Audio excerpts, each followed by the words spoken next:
On the morning of December 25th, snow was piling up in a residential neighborhood on the outskirts of Albany, a small town in upstate New York. Rachel Hartwell started the engine of her old Honda Civic while gazing at her 7-year-old son Ethan, who was sleeping peacefully in the passenger seat. Though his small face looked peaceful, he had been waking up from nightmares more frequently lately. "Mom, are we there yet?" Ethan asked, rubbing his eyes. "We'll be there soon. Grandma and Aunt Jessica are waiting with Christmas presents for you," Rachel smiled, though anxiety was mixed in with her smile.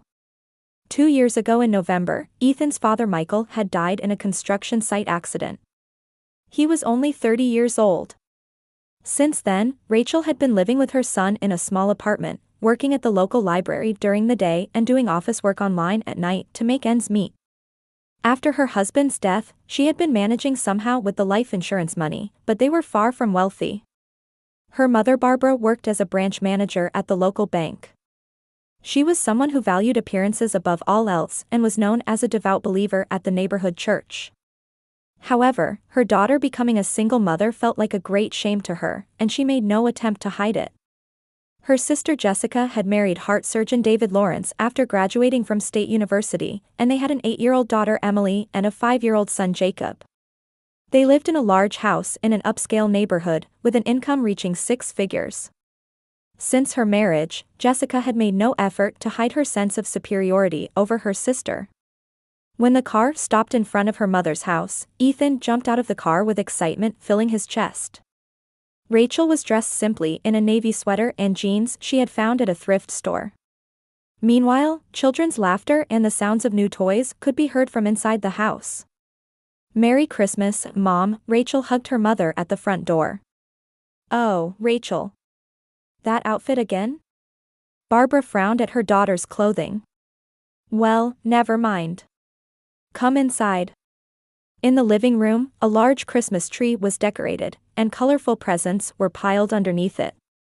Jessica's children, Emily and Jacob, were already playing with new iPads. Jessica was sitting on the sofa wearing an expensive brand red dress, holding a champagne glass. "It's been so long." Jessica stood up and gave her a light kiss on the cheek. "Ethan's gotten so big. But it's such a shame he doesn't have a father." Ethan's expression clouded over. Rachel placed her hand on her son's shoulder.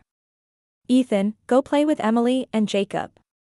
However, memories from last year's Thanksgiving came flooding back vividly. That day, at the family dinner, her mother had repeatedly said, "Children without fathers are really pitiful," and Jessica had meaningfully said, "Real families are important, aren't they?" From that night on, Ethan had started crying at night and couldn't concentrate at school. Even his teacher had started calling with concerns. "This year is going to be a special Christmas," Barbara said. "Jessica has brought us wonderful news. David is going to open a new clinic," Jessica said proudly. "Starting next year, our income will double. We've also decided to put Emily in private school." Rachel listened silently. She wasn't given the opportunity to talk about her own life. Actually, her job at the library was fulfilling, and her evening office work was going well, but no one bothered to ask about such things. "Now, everyone sit down. Let's start exchanging presents," Barbara clapped her hands to gather the family. Sitting on the living room sofa, Rachel observed the family's arrangement. Jessica sat next to her husband David, and their 2 children were spreading toys at their feet.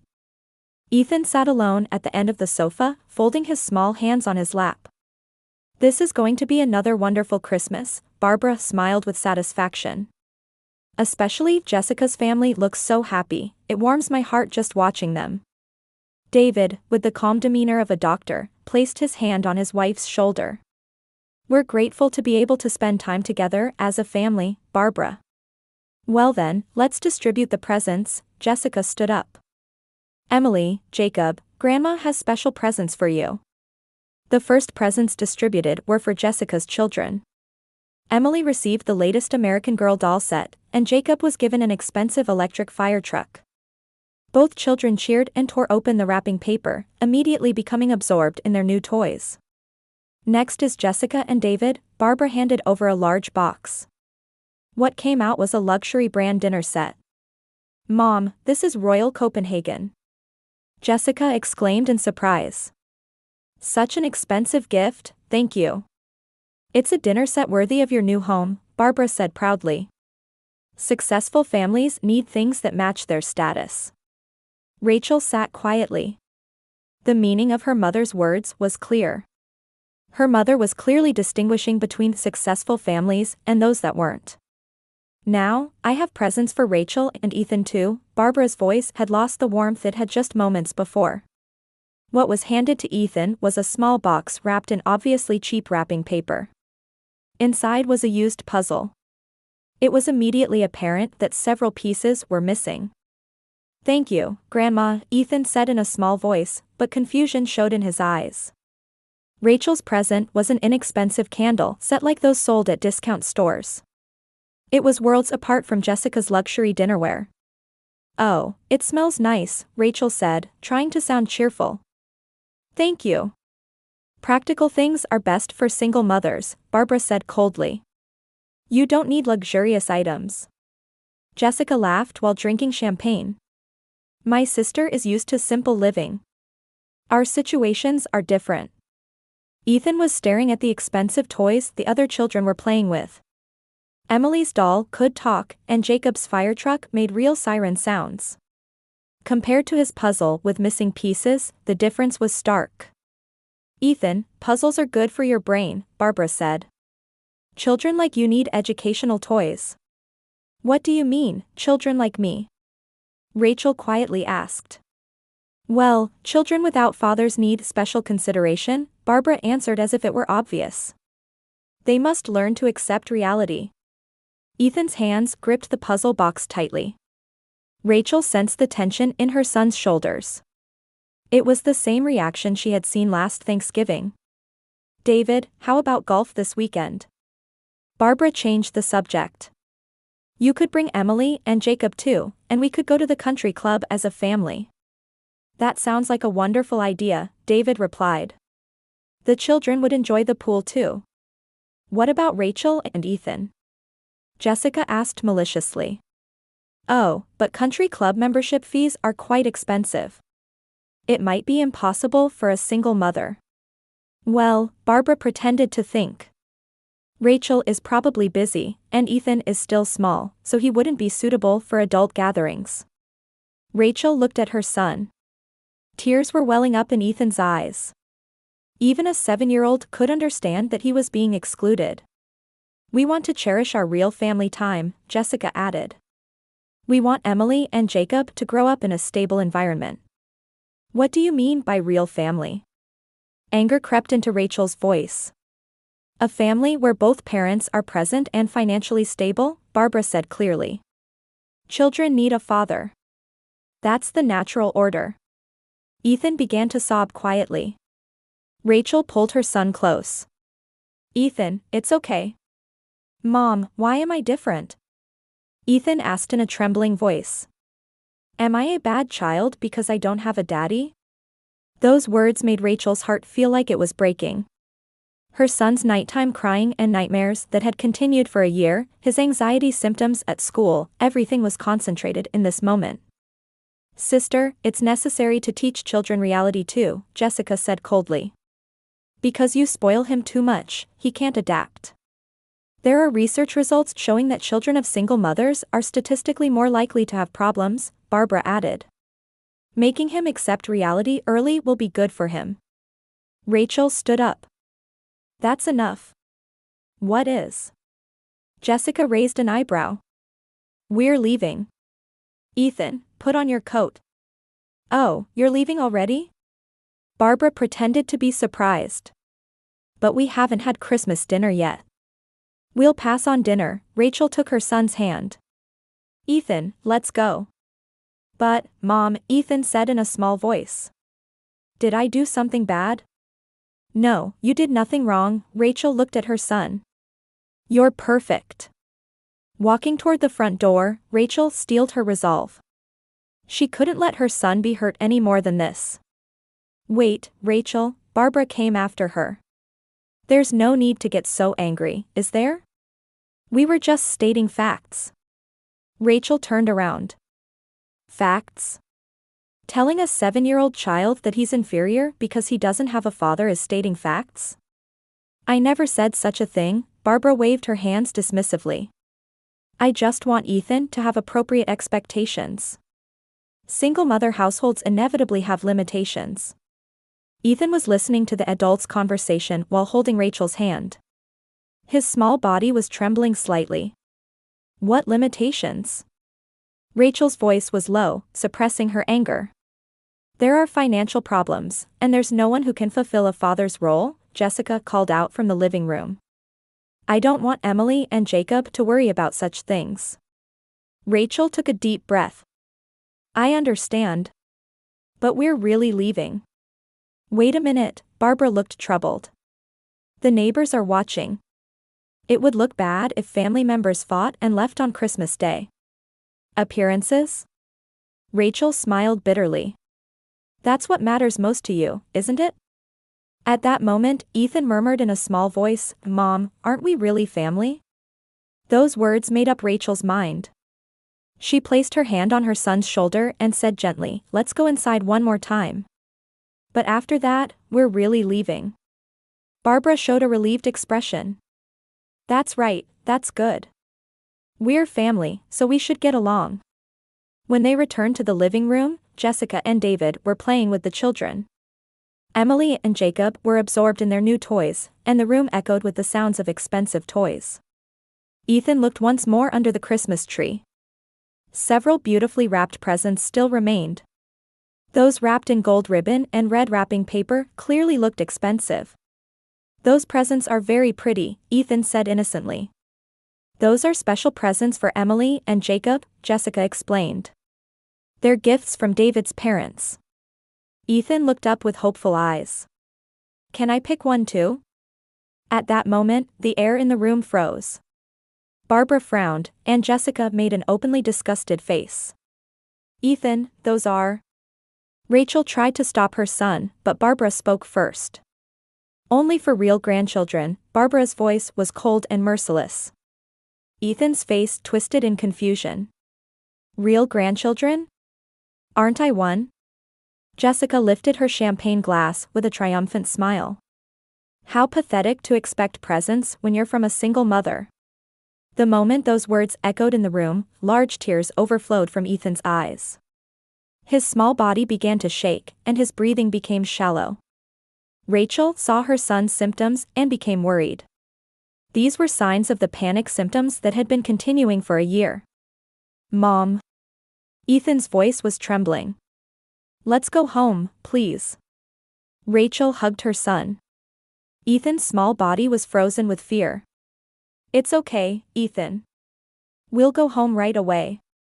Oh my, just because I spoke a little sternly, there's no need for such an exaggerated reaction, Barbara frowned. Children must learn reality. Reality? Rachel's voice trembled with anger. What you're doing to my son is abuse.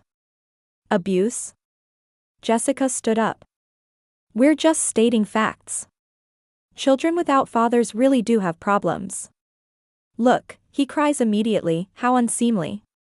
Jessica, stop it, David tried to restrain his wife, but Jessica continued. Sister just doesn't want to accept reality. Ethan is different from our children. His home environment is different, so it's natural. Ethan continued crying against Rachel's chest. Mom, am I a bad child? Do people hate me because I don't have a daddy? Hearing those words, something snapped inside Rachel. For a year, she had been preparing. 6 months ago, when she received Ethan's PTSD diagnosis from the school counselor, 3 months ago, when she began consulting with a lawyer, and this morning, on the way to this house, she had made up her mind. I've had enough, Rachel stood up quietly. What? Barbara asked. Rachel took out a red envelope from her handbag. The envelope was thick, and it was clear from the outside that it contained official documents. This is my Christmas present to you, Rachel quietly placed the envelope on the coffee table. What is it? Jessica asked suspiciously. Open it and you'll see, Rachel's voice was calm. Barbara picked up the envelope and pulled out the contents. The moment she saw the first document, her face turned pale. This is, what? Jessica peered over her mother's shoulder at the document. At that moment, the color drained from her face. It's a letter of estrangement, Rachel explained. A formal legal document. Created by a lawyer. Wait a minute, this is... Barbara said in a trembling voice. There's more. Look at the next document. The moment Barbara looked at the second document, a scream echoed through the room. It was Jessica's scream. $1 million? Damages? Jessica read aloud, trembling. That's right. Ethan's PTSD treatment costs, compensation for emotional distress, and future treatment expenses, Rachel explained matter-of-factly. But this is outrageous. Barbara shouted. Outrageous? For 6 months, Ethan has been seeing a specialist in child psychology. All the medical records are in there. Verbal violence at family gatherings is specifically listed as the cause of PTSD. David picked up the medical records. As a doctor, his face gradually became serious. This is a real medical diagnosis, David said quietly. Of course. Dr. Sarah Williams is a famous child psychology specialist in the state.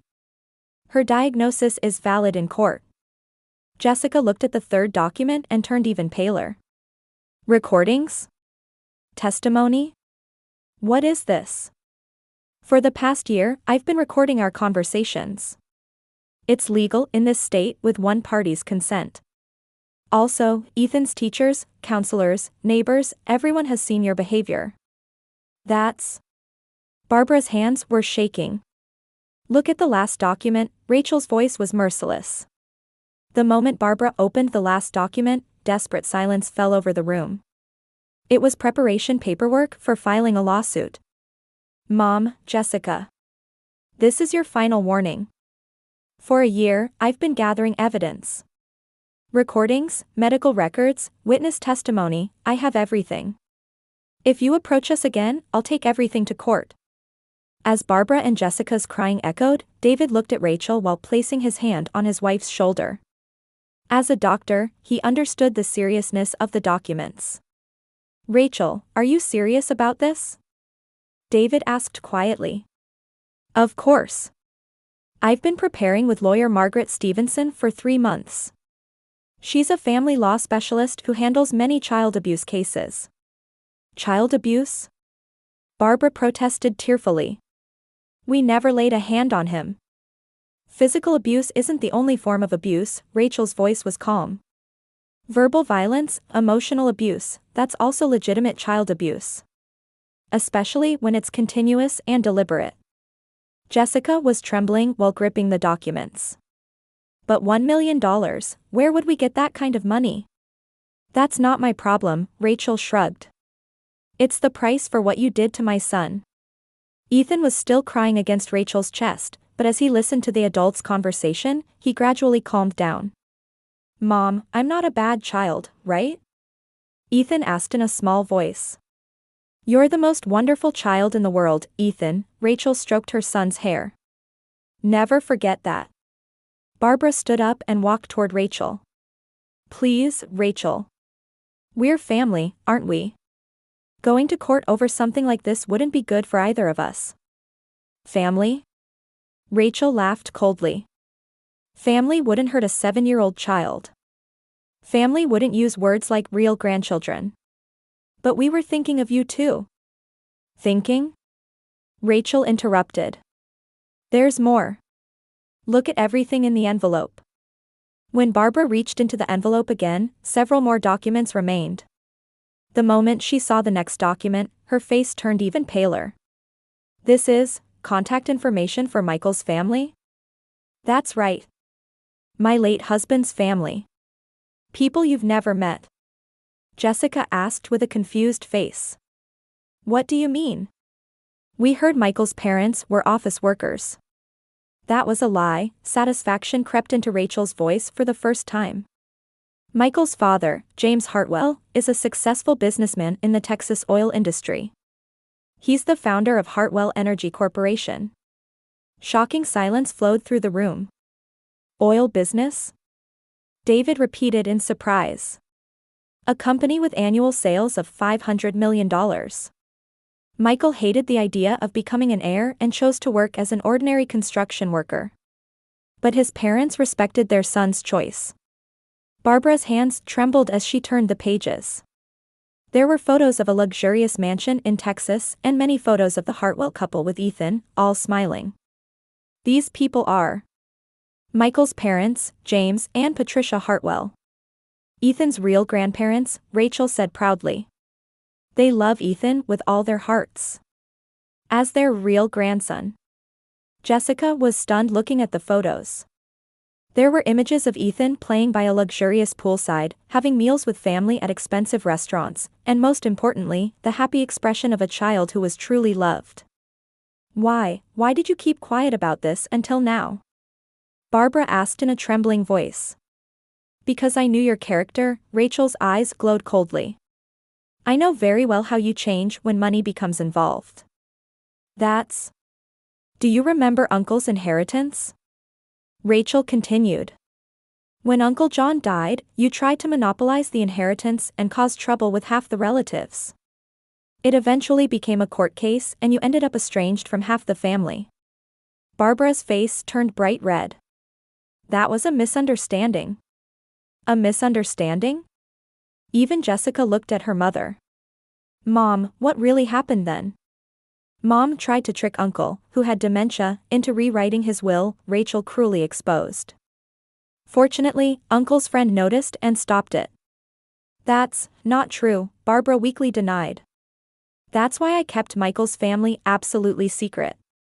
I could see that you would approach Ethan and use him for money. David sighed deeply. As a doctor, as a family member, he understood the seriousness of the situation. Rachel, I think Jessica and Mother's behavior was certainly wrong. But is it necessary to go to court? It is necessary, David. Rachel turned around. Ethan's PTSD is serious. Night crying, nightmares, anxiety attacks at school. It all started from last year's Thanksgiving. From the documents, even more detailed medical records emerged.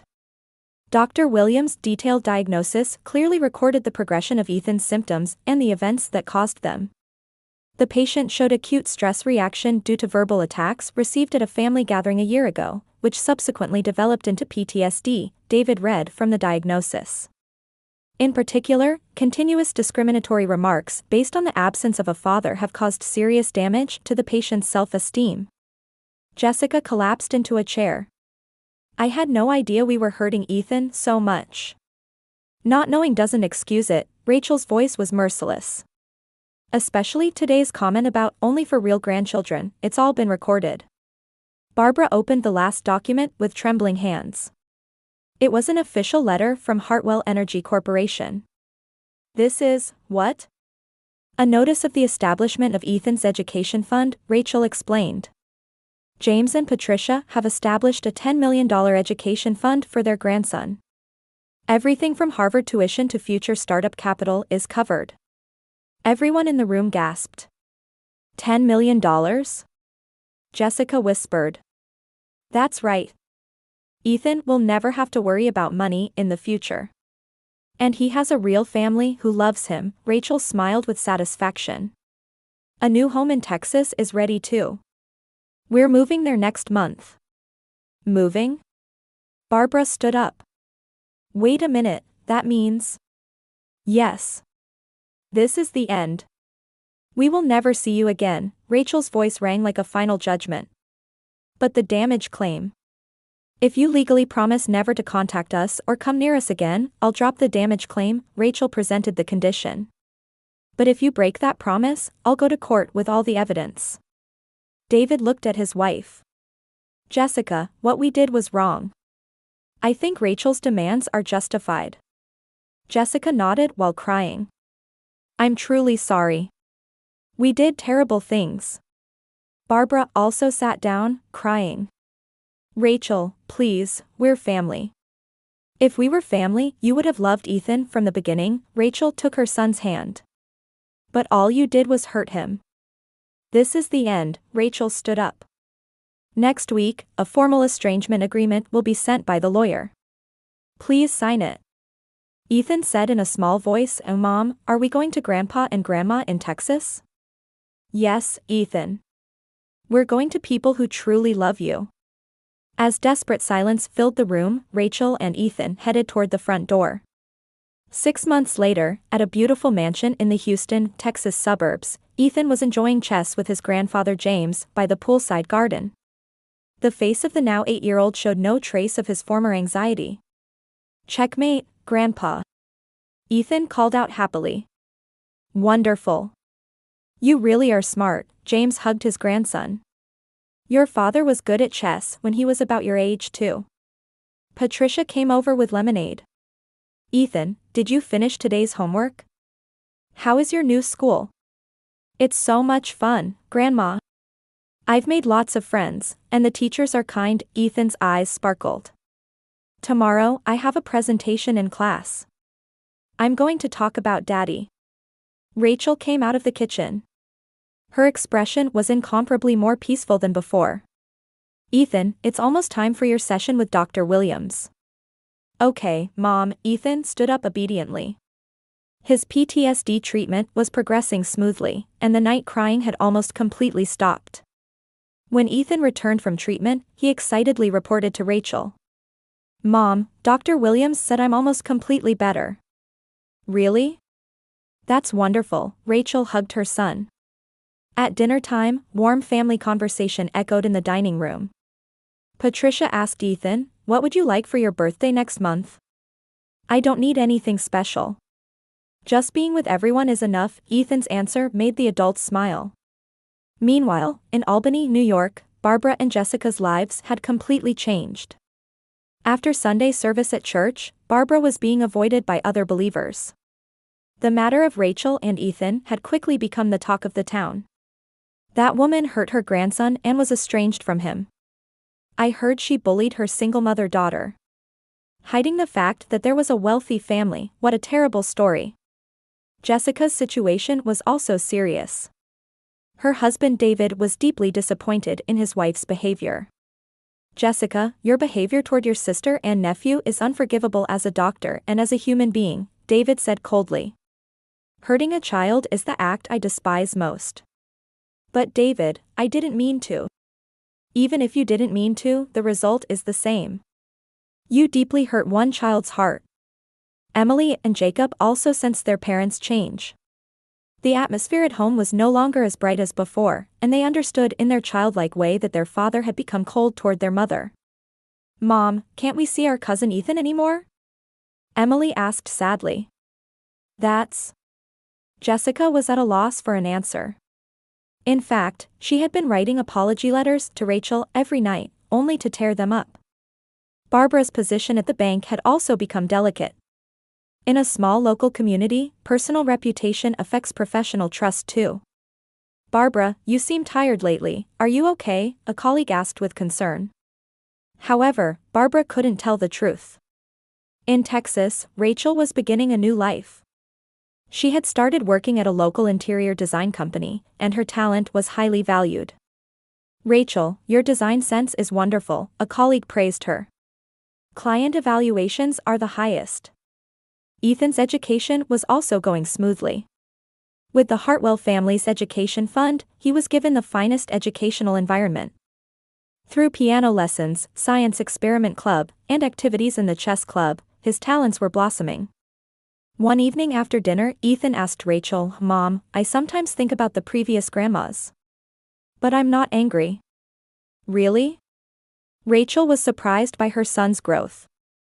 "Dr. Williams taught me. Everyone makes mistakes. But I have a real family here, so I'm okay." James and Patricia looked at each other and smiled. "Ethan, you really are a wonderful child," James said. "Your father would surely be proud of you." That night, Rachel looked at a photo of her late husband Michael and thought, blood relations alone don't make a family. Love is what creates a true family. Ethan was now surrounded by people who truly loved him. That was what mattered most. Outside the window, a beautiful Texas sunset spread across the sky. As if announcing the beginning of a new life, the sky was dyed a hopeful gold.